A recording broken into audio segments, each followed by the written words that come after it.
దివాళీ రోజున రాజేష్ గారు ఆయన శివ గారు లూడో బాగా ఆడారు. సో మొత్తానికి లూడో ఆడి సంపాదించుకున్నారు. అండ్ ఇది మంచి హిట్ ఇచ్చారు. అండ్ అలాగే కిరణ్ అబ్బవరం కా సినిమా తర్వాత మళ్ళీ ఇంత పెద్ద హిట్టు. అండ్ అలాగే ఈ సినిమాలో మా అన్న సాయి, అలాగే ఇంకొక అన్న నరేష్ గారు, వీళ్ళు కూడా దుమ్ము దులిపేశారు. సో ఇందాక రాజుగారు చెప్తున్నారు, ఎస్, ఎందుకంటే దాదాపు వీళ్ళిద్దరూ చైల్డ్ ఆర్టిస్ట్ కాడి నుంచి 50 years పూర్తి చేసుకున్నారు. నన్ను కూడా అడిగారు, లేదన్నా ఇంకొక 2 సంవత్సరాలు పోతే 50 years అవుతుంది, ఎందుకంటే గొప్ప గొప్పలతో నటించారు. గొప్ప యాక్టర్ల ముందు వాళ్ళు ఆ రోజుల్లోనే సాయి కుమార్ అయితే ఎస్వి రంగారావు గారు ముందు కూర్చొని ఉండగా ఒక ఏకనయ అభిపాత్ర చేస్తున్నట్టు తను.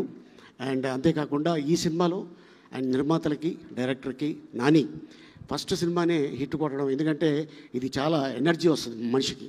సో ఇది డెఫినెట్గా ఈ బ్యానర్లో మళ్ళీ నాని పెద్ద డైరెక్టర్ అవుతాడని ఆశిస్తున్నాను.